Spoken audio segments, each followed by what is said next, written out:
오늘 우리에게 주시는 하나님의 말씀은 열왕기하 7장의 말씀입니다. 열왕기하 7장 1절에서 8절까지의 말씀을 교독하시겠습니다. 열왕기하 7장 1절에서 8절까지의 말씀입니다.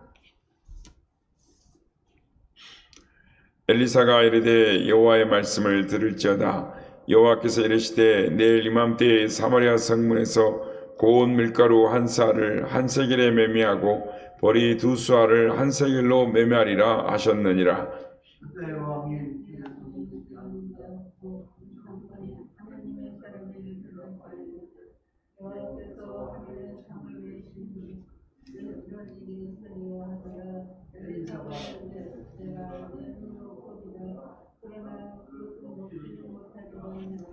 성문옥에 나병 환자 4사람이 있더니 그 친구에게 서로 말하되 우리가 어찌하여 여기 앉아서 죽기를 기다리랴.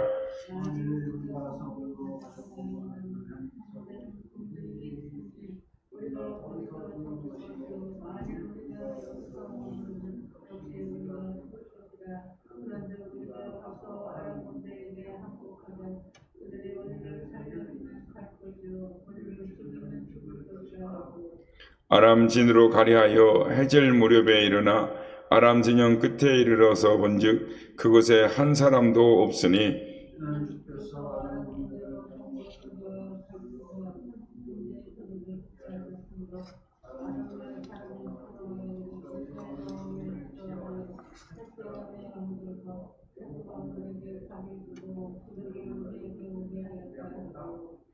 해질 무렵에 일어나서 도망하되 그 장막과 말과 나귀를 버리고 진영을 그대로 두고 목숨을 위하여 도망하였습니다. 그 나병 환자들이 진영 끝에 이르자 한 장막에 들어가서 먹고 마시고 거기서 은과 금과 의복을 가지고 가서 감추고 다시 와서 다른 장막에 들어가 거기서도 가지고 가서 감추니라. 아멘. 할렐루야. 우리 예배 가운데 함께 하신 주님을 찬양합니다. 그리고 새벽을 깨워 기도의 향인으로 하나님 앞에 예배하는 모든 성도님들께 하나님의 은혜와 평강이 함께 하시기를 기원드립니다. 오늘 본문은 이 아람이라는 나라가 이스라엘을 침공하여 수도 사마리아 성을 포위하니 매우 굶주려 죽게 되었습니다. 이스라엘 백성들은 먹지 못하는 것이지만 부정한 나귀 머리 하나에 80세겔 그리고 또 비둘기똥 그러니까 이 여물지 않는 콩 그 소량의 콩을 아주 비싼 값으로 이 매매를 하고 있었습니다. 이것은 돈 있는 사람들의 이야기였고 돈 없는 사람들의 상황은 비참하게 그지없었습니다. 그래서 이 열왕기하 7장 상반절에 보면 6장 하반절에 보면 이 가난한 사람들은 자신의 아이를 삶아 먹는 이 비극적인 일까지도 일어나는 극한 상황 가운데 있었습니다. 이스라엘 왕이 이 전쟁의 원인이 엘리사에게 있다고 생각하고 그에게 사신을 보냅니다. 그러자 엘리사가 전혀 엉뚱한 말을 합니다. 내일 아침이면 이 밀가루 한 쌀에 한 세겔이요 보리 두 쌀에 한 세겔을 할 것이다. 풍성한 곡식이 넘치게 될 것이다 라는 이야기입니다. 지금 상황은 굶주려서 아이를 잡아먹는 상황인데 그런 말을 합니다. 오늘 보면 1절 말씀 보면 엘리사가 이르되 여호와의 말씀을 들을지어다. 여호와께서 이르시되 내일 이맘때에 사마리아 성문에서 고운 밀가루 한 쌀을 한 세겔로 매매하고 보리 두 쌀을 한 세겔로 매매하리라 하셨느니라. 이 소리를 들은 이 군대 장관이 하나님이 하늘에 창문을 내신들 이렇게 하겠느냐, 이런 일은 전혀 일어날 수 없다고 엘리야가 한 말을 한마디로 부인하고 조롱을 합니다. 엘리사는 내가 복이나 해도 먹지는 못하리라 라고 그 장관을 책망을 하는 것입니다. 또 오늘 본문에 보면 백성 중에 나병 환자 4명이 있었는데 이들은 너무도 배가 고파 서로 상의하기를 우리가 여기 있어도 죽을 것이요 또 밖에 나가도 죽을 것인데 차라리 적군에 가서 항복해서 살려주면 우리가 살 것이요 그렇지 않으면 우리가 죽을 것이다 라고 하고 적진을 향하여 나갑니다. 그런데 아람 군대가 밤에 해질녘에 큰 군대 소리를 듣고 하나님이 그들에게 그 군대의 말국과 군대 소리를 다 듣게 하셔서 그들이 구원군이 오는 줄 알고 다 도망을 가고 없는 것입니다. 가서 보았더니 적진이 텅텅 비어 있습니다.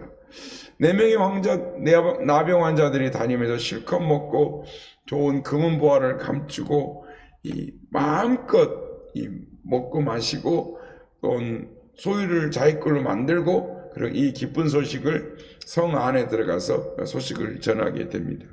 소식을 들은 백성들이 압을 다투어서 성 밖으로 나아가니 과연 엘리사의 말대로 밀가루가 한 세겔에 이루어지는 이 놀라운 기적이 이루어지고 장관은 백성들의 질서를 지키려다 성문 앞에서 백성들의 발에 밟혀 죽고 맙니다. 우리는 오늘 본문을 보면서 느끼는 것이 있습니다. 그것은 우리는 내일 우리에게 어떤 일이 생길는지 우리 앞에 무엇이 펼쳐질지 한치 앞도 알 수 없는 존재다라는 것입니다. 또한 하나님이 함께 하시면 우리의 상황을 얼마든지 역전시킬 수 있으시다.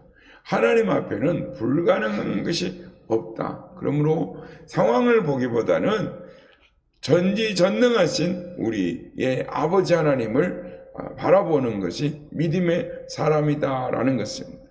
오늘은 고난의 날이지만 내일은 풍성함과 넘치는 축복의 날이 될 수도 있다라는 것입니다. 고난은 변장하고 오는 하나님의 축복이다라는 말이 있듯이 고난 뒤에 하나님의 축복이 우리 앞에 있다면 얼마나 좋겠습니까? 어떤 사람은 고난 뒤에 연속으로 고난이 오게 되는 것을 봅니다. 그러나 어떤 사람은 고난 뒤에 축복을 경험하는 것을 보게 되는 것입니다. 그렇다면 여기에 어떤 차이가 있는 것일까요?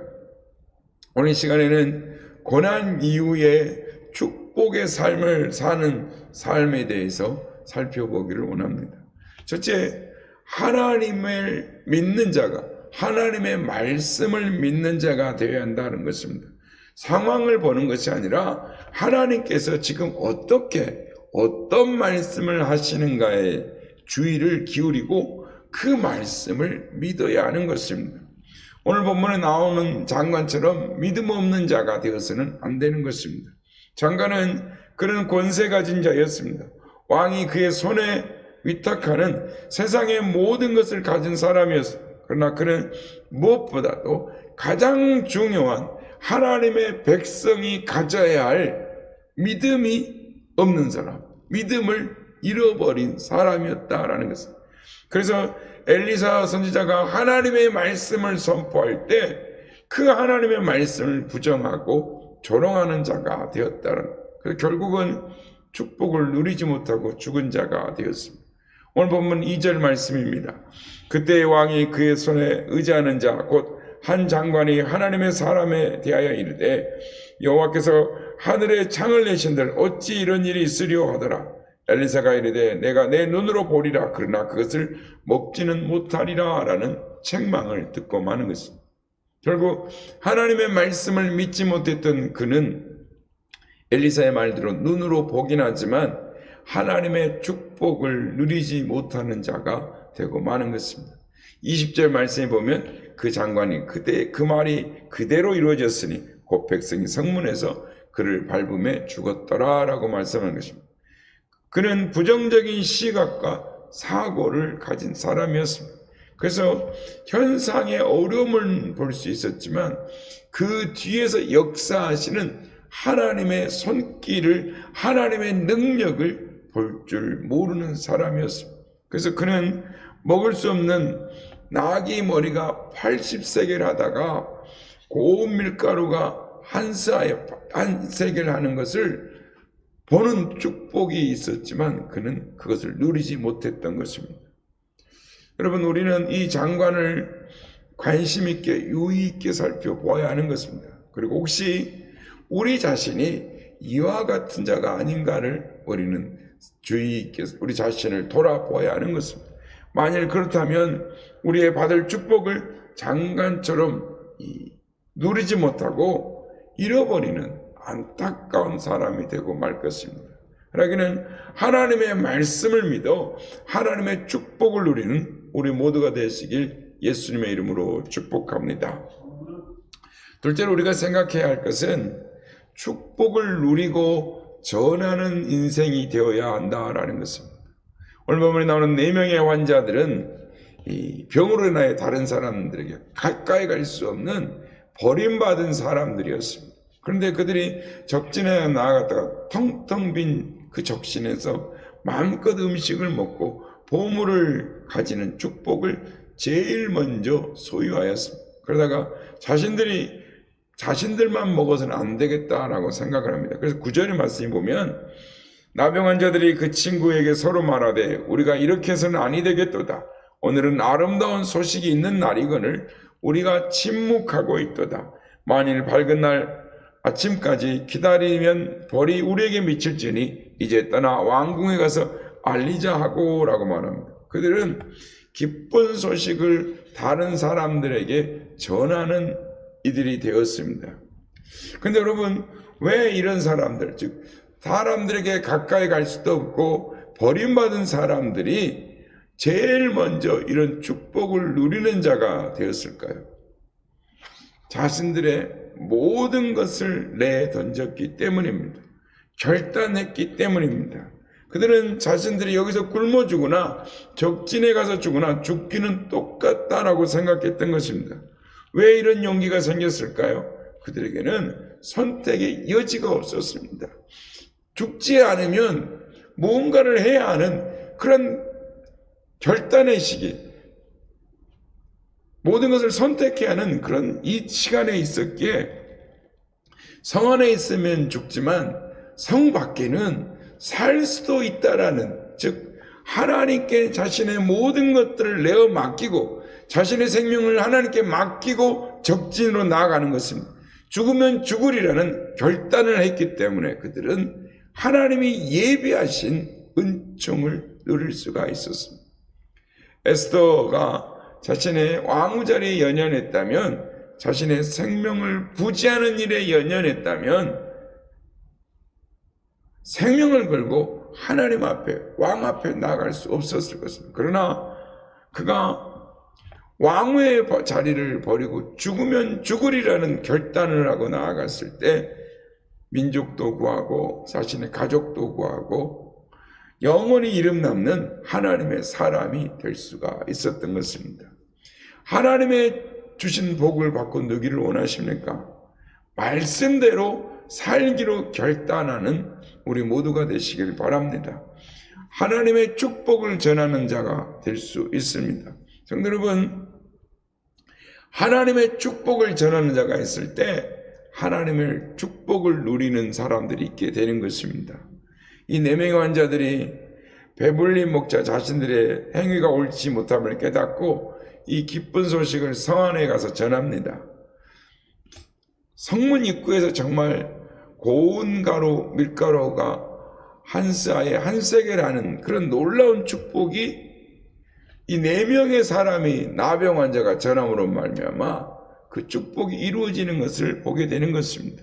그러므로 우리가 하나님의 복음을 가졌기에 하나님의 기쁜 복음의 소식을 전하는 우리가 되어야 될 줄로 믿습니다. 로마서 10장 14절 15절에 보면 이렇게 말씀합니다. 그런즉 그들이 믿지 아니한 일을 어찌 부르리요? 듣지도 못한 일을 어찌 믿으리요? 전파하는 자가 없이 어찌 들으리요? 보내심을 받지 아니하였으면 어찌 전파하리요? 기록된 바 아름답도다 좋은 소식을 전하는 자들의 발휘함과 같으니라 라고. 성경을 보면 네 명의 나병 환자처럼 기쁨을 전하는 자들의 이야기들로 가득 차 있습니다. 사람의 인물만, 상황만 조금 다를 뿐이지 기쁜 소식, 복음을 전하는 자들, 하나님의 놀라운 소식을 전하는 자들의 이야기로 가득 차 있는 것입니다. 베드로 사도가 고넬료 가정에 복음을 전하자 성령 충만하는 가정이 되었습니다. 빌립 사도가 나다나엘에게 복음을 전하자 예수님의 복음을 전하는 일꾼으로 변화되었습니다.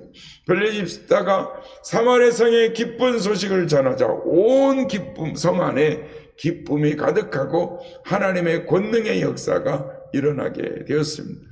그렇습니다. 우리에게 복음을 전해주는 사람이 없었다면 우리가 어떻게 복음을 듣고 예수 그리스도를 소유하고 천국의 영생을 가진 자가 될 수 있겠습니까? 우리에게 복음의 기쁜 소식을 전해준 자들이 있었기에 우리가 하나님의 자녀가 될 수 있는 것입니다. 그렇습니다.